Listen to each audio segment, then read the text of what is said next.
اسلام کی بہار بہار شریعت۔ الحمدللہ رب العالمین والصلاة والسلام علی سید الانبیاء والمرسلین۔ ناظرین کرام، السلام علیکم ورحمۃ اللہ وبرکاتہ۔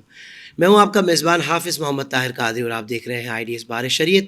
ہمارے ساتھ تشریف فرما ہے آپ کے ہمارے بہت ہی پیارے حضرت علامہ مولانا مفتی عرفان صاحب۔ السلام علیکم ورحمۃ اللہ۔ وعلیکم السلام ورحمۃ اللہ۔ آپ کے مزاج گرامی بخیر؟ الحمدللہ۔ ناظرین کرام، قیامت کی نشانیوں کے حوالے سے ہمارے یہ ایپیسوڈ کی ایک سیریز چل رہی تھی، جس میں آج ہم یاجوج ماجوج کے حوالے سے مفتی صاحب سے سوالات کریں گے کہ یہ بھی علامت قیامت ہے۔ تو مفتی صاحب یہ ارشاد فرمائے کہ یہ یاجوج ماجوج کون ہے، یہ کون ہے، اس کے بارے میں کچھ؟ بسم اللہ والحمدللہ والصلاۃ والسلام علی رسول اللہ۔ یاجوج ماجوج کے تعارف سے پہلے حضرت سیدنا سکندر ذوالقرنین رضی اللہ تعالیٰ عنہ کا تعارف اور تھوڑا سا ان کے سفر کا ذکر کرنا بہتر رہے گا، تو پھر انشاءاللہ یاجوج ماجوج کے حوالے سے ہمیں کلام کرنے میں آسانی ہوگی۔ حضرت سیدنا سکندر ذوالقرنین رضی اللہ تعالیٰ عنہ یہ حضرت خضر علیہ السلام کے خالہ زاد بھائی ہیں۔ انہوں نے پرانی کتابوں میں پڑھا ہوا تھا کہ سام بن نوح کی اولاد میں سے ایک شخص ہوگا کہ جو آب حیات کو تلاش کر کے اسے پی لے گا اور اسے موت نہیں آئے گی۔ چنانچہ حضرت خضر علیہ السلام آب حیات کی تلاش میں نکلے اور حضرت سیدنا ذوالقرنین رضی اللہ تعالیٰ عنہ آپ بھی آب حیات کی تلاش میں چلے۔ تو آپ نے جب سفر کیا تو آپ آب حیات تو نہ پا سکے، حضرت خضر علیہ السلام نے آب حیات تلاش کر لی اور آپ نے پی لیا۔ حضرت سیدنا سکندر ذوالقرنین رضی اللہ تعالیٰ عنہ نے جب سفر کیا تو آپ اس مقام پر پہنچے جہاں سے سورج مغرب ہوتا ہے، اور پھر آپ ایک مقام پر پہنچے جہاں سے سورج طلوع ہوتا ہے، اور پھر تیسرا جب آپ نے سفر کیا تو ایسی جگہ پر پہنچے کہ جہاں پر یاجوج ماجوج قوم موجود تھی۔ وہاں کے جو لوگ تھے وہ بہت اس سے پریشان تھے، اور انہوں نے حضرت سیدنا سکندر ذوالقرنین رضی اللہ تعالیٰ عنہ سے یاجوج ماجوج کے فتنوں کے حوالے سے شکایت کی اور گزارش کی کہ آپ ہماری مدد کریں، صحیح، تو ہم آپ کو مال دیں گے۔ قرآن میں آیا قالوا یا ذوالقرنین، وہ کہتے ہیں کہ اے ذوالقرنین ان یاجوج وماجوج مفسدون فی الارض، کہ یاجوج اور ماجوج یہ زمین میں فساد کرنے والے ہیں، تو آپ ہماری مدد کریں تو ہم آپ کو مال دیں گے۔ تو حضرت سکندر ذوالقرنین رضی اللہ تعالیٰ نے فرمایا کہ اللہ نے مجھے مال دیا ہے، جو اللہ نے مجھے دیا ہے وہ کافی ہے، البتہ تم افرادی قوت سے میری مدد کرو۔ چنانچہ حضرت سیدنا سکندر ذوالقرنین رضی اللہ تعالیٰ عنہ نے ایک دیوار کھدوائی، آپ نے زمین کی پہلے کھدائی کروائی اور اتنی کھدائی کروائی کہ پانی نکل آیا، اور پھر آپ نے اس زمین میں پتھر تانبے سے پگھلائے ہوئے گارے کے آپ نے پتھر اس کے اندر رکھوا دیے، اور پھر آپ نے اوپر نیچے لوہا رکھوایا۔ آتونی زبر الحدید، قرآن کہتا ہے کہ آپ نے فرمایا کہ میرے پاس لوہے کے تختے لے آؤ۔ لوہے کے تختے لائے گئے اور پھر اوپر نیچے لوہے کے تختے لگائے گئے، اور پھر اس میں حضرت سکندر ذوالقرنین رضی اللہ تعالیٰ عنہ نے کوئلہ اور لکڑی اس کے اندر بھروا دیا، اور پھر یہ دیوار آپ نے بلند کی یہاں تک کہ بالکل جب پہاڑ تک وہ پہنچ گئی، پھر دوبارہ آپ نے اس میں پگھلا ہوا تانبا ڈال کر اس کو مضبوط کیا۔ اب یہ جو یاجوج ماجوج ہے یہ یافس بن نوح کی اولاد میں سے ہیں۔ یہ انتہائی قسم کے وحشی درندہ صفت انسان ہیں کہ جب یہ موسم بہار میں نکلتے تو پوری کھیتیاں اور سبزہ کھا جاتے، یہاں تک کہ جانوروں کو کھا جاتے، یہاں تک کہ حشرات الارض کو کھا جاتے۔ اب جب یہ دیوار قائم ہو گئی تو اب یہ روزانہ دیوار کو توڑنے کی کوشش کرتے ہیں۔ تو جب یہ دیوار توڑتے ہیں اور پھر جب سورج کی کرن ان کو نظر آنا شروع ہوتی ہے تو ان کا سردار کہتا ہے کہ اب ہم کل آ کر اس کو توڑیں گے۔ پھر جب وہ کل آتے ہیں تو دیوار پہلے سے زیادہ مضبوط ہو چکی ہوتی ہے اور جو توڑا تھا وہ اپنی حالت پر واپس آ چکی ہوتی ہے۔ اس طرح روزانہ وہ دیوار توڑتے رہتے ہیں، اور پھر جب بالکل قرب قیامت کا وقت آئے گا تو اس دن جب وہ دیوار کو توڑیں گے تو ان کا سردار یہ کہے گا کہ انشاءاللہ کل ہم اس دیوار کو توڑ دیں گے۔ اس کا نتیجہ یہ نکلے گا کہ اس دن پھر دوسرے دن آ کر وہ دیوار کو توڑیں گے اور پھر وہ باہر نکل کر آئیں گے۔ اللہ اکبر۔ مفتی صاحب یہ بھی بتا دیں کہ ان کی تعداد کتنی، یاجوج ماجوج کتنی بڑی تعداد میں ہے؟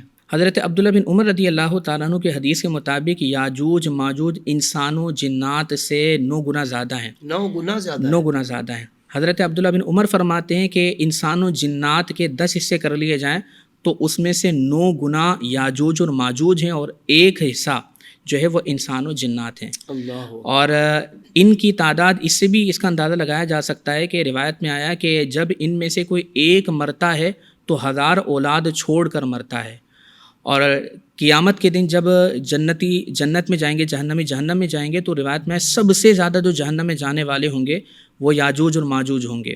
تقریباً 1000 میں سے 999 ایسے ہوں گے جو جہنم میں جائیں گے اور یہ یاجوج ماجوج ہوں گے، اور ایک جنت میں جائیں گے جو مسلمان ہوں گے. تو اس سے ان کی تعداد کا اندازہ لگایا جا سکتا ہے. اللہ اکبر. مفتی صاحب یہ ارشاد فرمائیے گا کہ یہ یاجوج ماجوج دکھنے میں کیسے ہوں گے؟ ان کا حلیہ بھی علماء نے ذکر کیا. روایت میں آیا کہ چھوٹی آنکھیں ہوں گی اور ان کے چہرے جو ہیں وہ چوڑے ہوں گے، اور یہ درندہ صفت اور وحشی قسم کے انسان ہوں گے. اور جب یہ نکلیں گے تو قرآن کہتا ہے کہ یہ بلندیوں سے اتریں گے. اذا فتحت یاجوج و ماجوج وہم من کل حدب ینسلون. قرآن نے کہا کہ جب یہ نکلیں گے تو بلندیوں سے جوک در جوک نکلیں گے اور ان کے قبیلے باہر آئیں گے. اور سب ایک اور علامت قیامت جس کا آپ نے ذکر کیا تھا بڑی علامات میں، دخان کے حوالے سے آپ نے ذکر کیا تھا ایک دھواں. یہ ارشاد فرمائیے کہ قیامت سے پہلے جو دھواں ظاہر ہوگا وہ کب ہوگا اور اس کی کیفیت کیا ہوگی؟ یہ ارشاد فرمائیے. قیامت سے پہلے جو بڑی 10 نشانیاں ہیں اس میں سے ایک دھواں بھی ہے. جی. دھوئیں کا ظاہر ہونا. قرآن میں اللہ نے فرمایا فارتقب یوم تأتی السماء بدخان مبین، کہ آپ اس دن کا انتظار کریں کہ جب آسمان سے دھواں ظاہر ہوگا. یہ کب ظاہر ہوگا؟ یہ جب حضرت امام مہدی تشریف لا چکے ہوں گے، حضرت عیسیٰ علیہ السلام آپ تشریف لے جا چکے ہوں گے. تو ایک قول یہ ہے کہ اس وقت ظاہر ہوگا، اور اس کی کیفیت یہ ہوگی کہ یہ 40 دن تک رہے گا، اور یہ اس کی وجہ سے اندھیرا چھا جائے گا. مسلمانوں پر اس کی یہ کیفیت طاری ہوگی کہ ان کو نزلہ زکام ہو جائے گا، اور کافروں کی یہ حالت ہوگی کہ وہ بالکل مدہوش ہو جائیں گے. لیکن اس سے مسلمانوں کو تکلیف نہیں ہوگی، مسلمانوں پر صرف نزلہ زکام طاری ہوگا. اچھا صحیح. تو موجودہ نزلہ زکام کا تو اس سے تعلق نہیں ہوگا یقیناً. جی موجودہ تو نہیں ہوگا، لیکن وہ جو کیفیت ہوگی وہ 40 دن تک اس پہ دھواں طاری رہے گا. اچھا 10 بڑی نشانیوں میں سے مفتی صاحب دابۃ الارض بھی ایک نشانی ہے. تو یہ بتائیے کہ دابۃ الارض یہ کیا ہے بیسیکلی، اور دکھنے میں کیسا ہے، اور اس کے کیا اس کا تعارف ہے؟ دابۃ الارض یہ عجیب الخلقت ایک جانور ہے. اچھا. اور یہ قیامت سے پہلے ظاہر ہوگا. اس کی شکل کے بارے میں علماء نے کلام کیا. بعد نے فرمایا کہ اس کے پر ہوں گے، اس کی جو آنکھیں وہ خنزیر کی طرح ہوں گی، اور اس کا جو سر ہے وہ بیل کی طرح ہوگا. لیکن علماء نے کلام کیا کہ وہ روایت کی سند ضعیف ہے. عجیب الخلقت جانور ہوگا. صحیح. اس کی شکل عجیب و غریب ہوگی، لیکن کیا ہے اس میں صحیح روایت میں خاموشی ہے. وہ ایک تو جب وہ نکلے گا تو فصیح زبان میں کلام کرے گا. وہ جانور عام جانور کی طرح نہیں ہوگا بلکہ کلام کرنے والا ہوگا. اور جب وہ نکلے گا تو اس کے ہاتھ میں حضرت موسیٰ علیہ السلام کا عصا ہوگا، سلیمان علیہ السلام کی انگوٹھی ہوگی. موسیٰ علیہ السلام کے عصا سے وہ مسلمانوں کی پیشانی پر ایک چمکدار نشان بنا دے گا، اور سلیمان علیہ السلام کی انگوٹھی سے وہ کفار پر سیہ دھبا لگا دے گا. اس وقت تمام کے تمام مسلمان اور کافر بالکل ظاہر ہو جائیں گے. مسلمان علیحدہ ظاہر ہوں گے، کفار علیحدہ ظاہر ہوں گے. اور یہ وہ نشانی ہوگی کہ جب اس وقت کا ایمان لانا معتبر نہیں ہوگا. سرکار نے فرمایا ثلاث اذا خرجنا لم ينفع نفسا ایمانها. 3 چیزیں ایسی ہیں جب وہ نکلیں گی تو پھر ایمان لانا فائدہ نہیں دے گا، بشرط یہ کہ پہلے سے کوئی ایمان والا نہ ہو. تو اس وقت اگر کوئی ایمان لائے گا تو وہ ایمان معتبر نہیں ہوگا. جو پہلے سے مومن ہیں تو ان پر نشانی لگا دی جائے گی. اب یہ دابۃ الارض کب نکلے گا؟ جب سورج مغرب سے طلوع ہوگا تو یہ بالکل اس کے ساتھ متصلا نکلے گا، کیونکہ جب سورج مغرب سے طلوع ہو جائے گا یہ اس بات کی علامت ہوگی کہ اب توبہ کا دروازہ بند ہو چکا. اب جو مومن تھے وہ مومن ہو جائیں گے، جو کافر تھے وہ کافر ہو جائیں گے. اللہ اکبر. تو جیسے کہ یہ بھی قیامت کی بڑی نشانیوں میں سے ایک نشانی ہے کہ سورج جو کہ اس وقت مشرق سے طلوع ہوتا ہے مغرب میں غروب ہوتا ہے، تو اس وقت مغرب سے طلوع ہوگا تو یہ کتنے دنوں تک ہوگا؟ لیکن سورج جب مغرب سے طلوع ہوگا تو یہ بھی قیامت کی بڑی نشانیوں میں سے ایک نشانی ہے. قیامت کی جو 10 بڑی نشانیاں ہیں اس میں سے ایک یہ نشانی بھی ہے کہ سورج مغرب سے طلوع ہوگا. اور وہ اس طرح ہوگا کہ روزانہ سورج اللہ تبارک و تعالیٰ کی بارگاہ میں مشرق سے نکلنے کے لیے اجازت طلب کرتا ہے. جب بالکل قرب قیامت کا وقت ہوگا اور سورج مشرق سے نکلنے کی اجازت اللہ تعالیٰ سے حاصل کرنا چاہے گا تو اسے اجازت نہیں ملے گی. اور پھر سورج مغرب سے طلوع ہوگا اور یہ ایک ہی دن کے لیے ہوگا. مغرب سے طلوع ہوگا اور آدھے آسمان پر آ کر یہ واپس لوٹ جائے گا. اچھا. تو یہ صرف ایک ہی دن کے لیے ہوگا اور یہ آدھے آسمان سے آ کر واپس لوٹ جائے گا. صحیح. اس وقت توبہ کا دروازہ بند ہو جائے گا. یہ اس بات کی علامت ہوگی کہ اب کسی کا ایمان لانا معتبر نہیں ہے. صحیح. اور مفتی صاحب یہ 3 خسوف ہوں گے، اس سے کیا مراد ہے 3 خسوف؟ حدیث میں آیا کہ قیامت سے پہلے 3 خسوف ہوں گے، ایک مشرق میں، ایک مغرب میں، ایک جزیرہ عرب میں۔ اس سے مراد یہ ہے کہ زمین دھسے گی اور وہاں کے لوگ زمین میں دھسا دیے جائیں گے۔ بعض علماء نے فرمایا کہ یہ 3 خسوف ظاہر ہو چکے ہیں، اور بعد نے فرمایا کہ بالکل جب قرب قیامت کا وقت ہوگا یہ دوبارہ مشرق مغرب اور جزیرہ عرب میں دوبارہ یہ خسوف ظاہر ہوں گے۔ اللہ اکبر کبیر۔ اچھا، ایک بڑی نشانی یہ بھی مفتی صاحب سنی ہے کہ قیامت سے پہلے کعبۃ اللہ شریف یہ منہدم ہو جائے گا، ایسا کچھ ہے معاملہ؟